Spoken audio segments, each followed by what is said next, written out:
choose this topic. First of all, much of the inspiration from this comes from Hans Rosling. He's a Swedish physician, academician and public speaker, professor of health, international health, at some Swedish institute. He's the co-founder and chairman of Gapminder Foundation, which is the source of the charts that I'll be presenting. And he developed the Trendalizer software, which I'm fascinated with. I've been showing this to my students for the last 8 years. And so later in the presentation, we'll look at that Trendalizer software system that he developed and look at the. Now, he happened to pass away a couple of years ago. But all of his work continues today through this foundation, which basically is run by his children, his son and his daughter. The major source of the charts is going to be backwards behind Rob. Now, he has devoted his life to educating the world. You know, the test that we just looked at, he has administered that test to thousands and thousands and thousands of people throughout the world, in all regions, all age groups, different education levels. And he says that for most questions, the average number correct is anywhere from 20 to 30%. Less than a third anyway. And then he does this thought experiment. So he dedicated the rest of his life to educating the world about these developments. Most of them are positive.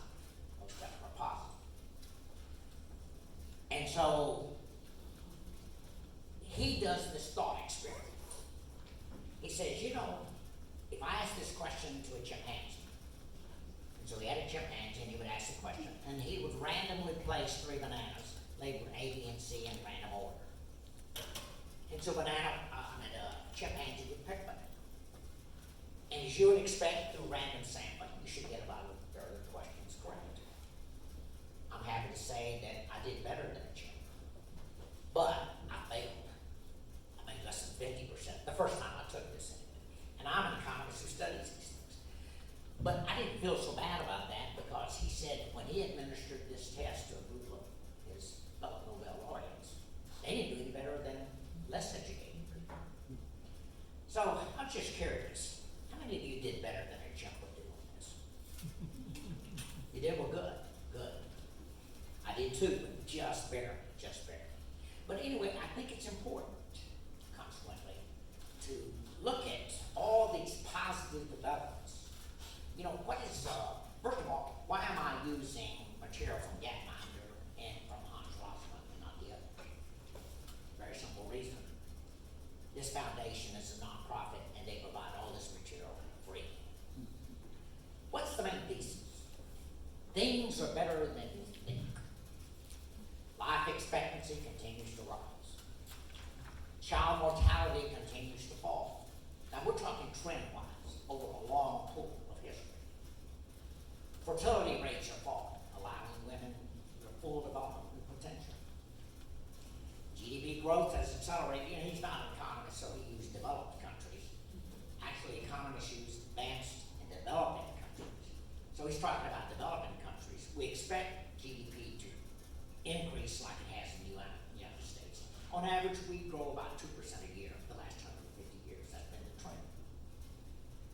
But it's accelerated in a lot of the developing countries, which is exciting. Global income inequality has gone down. Now, that's global. We're not talking about within countries. More people are living in democracy. This is one area where I think he may be wrong, at least in terms of more recent trends. And lastly, conflicts are on the decline. So all of these are positive statements.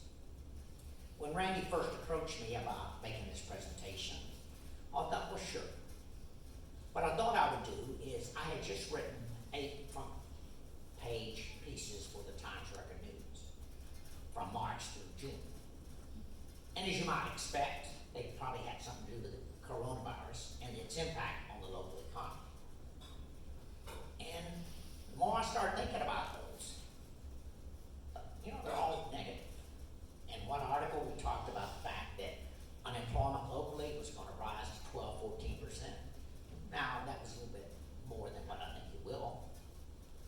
talked about how many small businesses were gonna go under, and what was that going to do to the entrepreneurial vitality of the region. And another one, we talked about the lack of connectivity.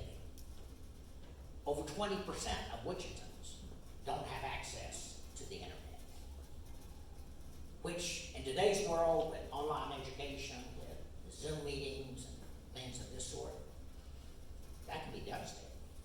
I was happy to read just this morning, before I came here, Times Record News talking about the school district, how much money they're investing in trying to increase connectivity, which I think is a real positive development. But the more I thought about it, I thought I was gonna have it easy. I was just gonna take those 8 articles and summarize them and make a presentation. But I thought, I'm tired of always presenting negative outlooks. And so I've been reading about Pinker and Roslyn. And obviously, as you see here, it's a much more positive statement. And we just don't hear that many positive statements. We hear about so many negative things that are happening, but we just don't hear about those positive things. And I think the best way to look at these is to look at them through charts. Once again, most of these are from Gatma, which are provided free. Look at 1800. And 1800, average life expectancy, this is for the world, was barely over 30 years. You had people living in the 60s and 70s, but so many children died at birth. Look at the Spanish flu and World War II. But look what's happened since 1950 and 60. For the whole world, life expectancy has really gone up. You don't hear people talking about that, about those positive developments. These are averages for the world, but even when you look at regions, look at Africa, which has the lowest life expectancy. Since 1950 and 60, it's gone up too. Once again, you just don't hear reporting about these positive kind of developments. Now, by the way, these are long-term trends. You can have episodic changes from one year to the next, but we're talking about trends. Child mortality continues to fall, especially since the 1950s. It really has, after World War II. GDP growth has accelerated in developing countries. The United States has just had steady growth, which is quite amazing for 150 years to grow at 2%. That doesn't mean we don't have recessions. In the post-war era, we've had 11 recessions. In 2007-09, we had a great recession, and now we're going to have this coronavirus recession. Doesn't mean we're not going to have, cyclical ups and downs. But basically, the unmistakable trend has been upward. But look at the poor countries, the developing countries, I should say. China, even India, and then even in Africa.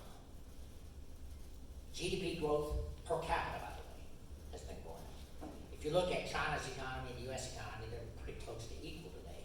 But most Chinese are very poor. So on a per capita basis, that is, on an average basis, they're still pretty low, but they have really advanced. And when you talk about China and India, you're talking about the bulk of the world population. These caricatures represent about 1 billion people. And today, there's about 7 billion people in the world. Less than 1 billion actually are in level 1. The majority live in the middle, level 2, level 3, and of course we here live in level 4, a little over 1 billion. What are these levels? Level 1 people live on less than $2 a day. That's how the World Bank defines poverty. If you live on $1.90, actually, to be precise. It's estimated that almost 1 billion people are living at or below this threshold. They get around on mode of transportation is their own 2 feet. They cook over an open flame. They fetch water in a bucket, and they sleep on the ground. People living in countries like Nepal, Madagascar, Lesotho, and other African countries would be in that category. Level 2, this is where the majority, 3 out of 7, about 42% of the world live. They get by on $2 to $8 a day, and might have possessions like a bicycle, a mattress, and a gas canister for cooking at home. Countries like Bangladesh, China, Zambia, Nigeria would be in this income level. Of course, when you talk about the Chinese in particular, you have some really wealthy pockets, but the great majority which live in the rural area are still very, very poor. Level 3, people in this category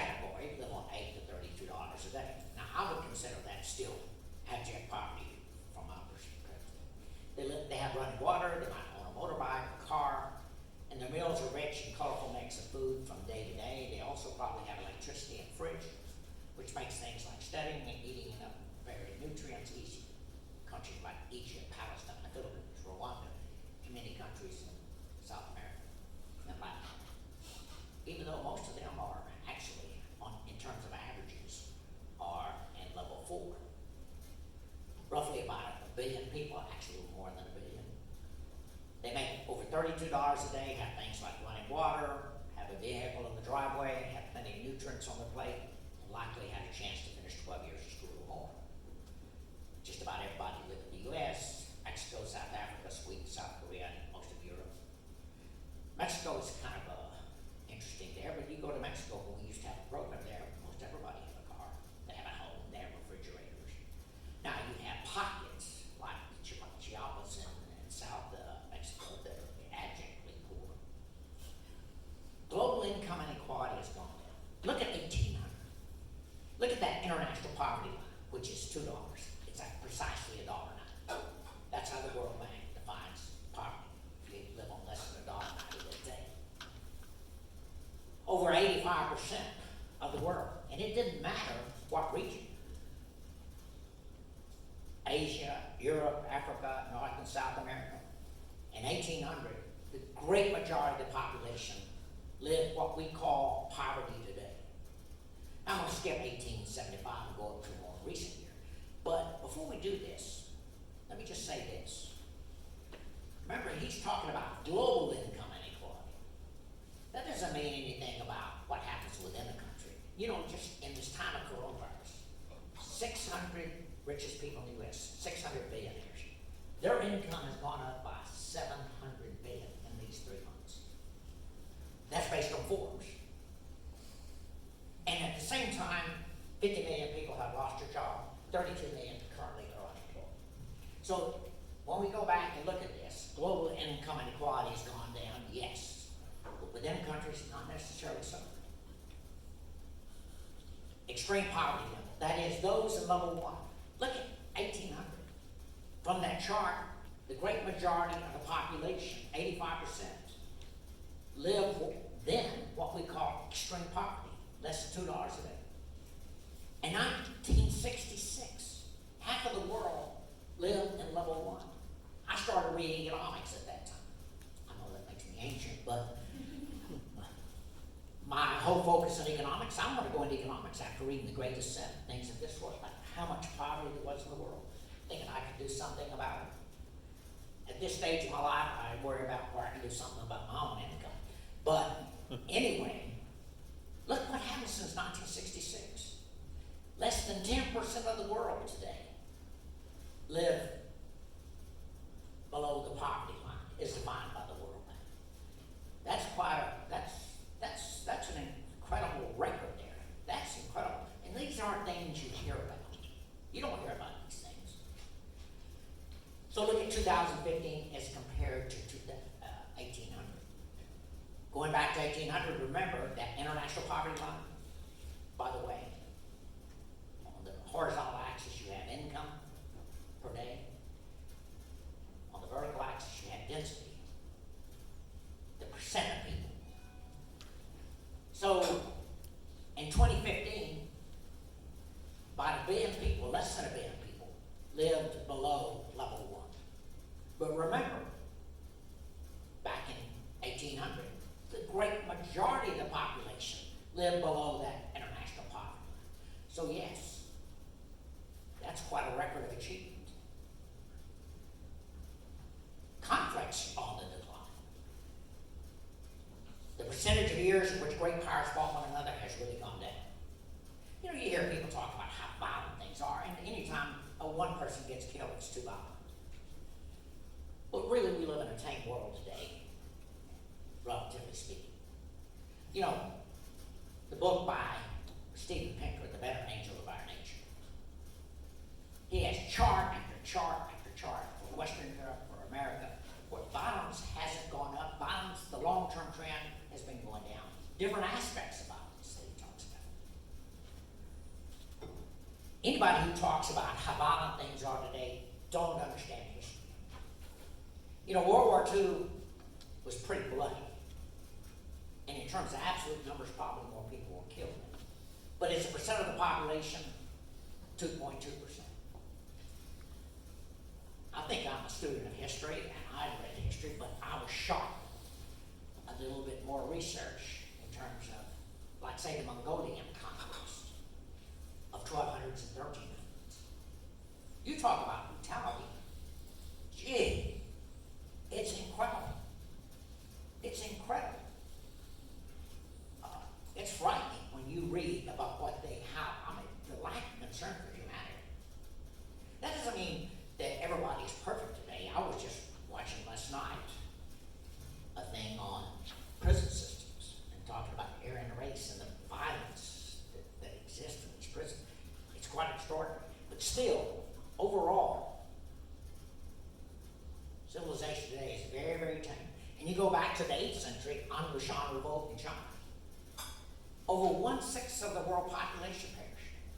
In China, probably a third of them did.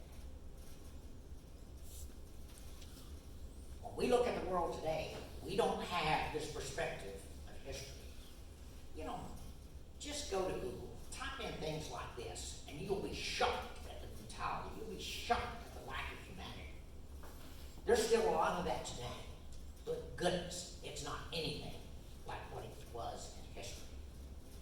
You know, we're a product of Europe, and we don't go all the way back to 1300 actually. But there's been a decline in homicides. Now you'll notice a little spike from 98 to about 2002. Like I said, you have episodic changes here, cyclical changes. But yet, if you continue this all the way to the last year, that available evidence, 2018, the trend is still unmistakably down. You know, I wouldn't want to live in Chicago or Detroit today. But still, while you had in the last several years a spike, the trend for the last 20 years in Chicago and Detroit has still been downward. On the news, you're not going to hear about it. You're going to hear about the spikes. And, you know, I think it's good to stress how hot some of these places are. But there's no doubt that the trend in homicides has been downward, even though you have cyclical ups and downs. Violence against children, physical and sexual. Even though on the news you would think it's happening all the time, but it's been going down. And it happens way too much, obviously, but it's still been going down. Now, we're going to spend a little bit of time here. Better move on a little bit rapidly. I talked about Trendalizer, the software, and I think this captures, as well as anything, the basic ideas that Hans Rosling is trying to tell us about. I think this is really good. Visualization is right at the heart of my own work too. I teach global health. And I know having the data is not enough. I have to show it in ways people both enjoy and understand. Now, I'm going to try something I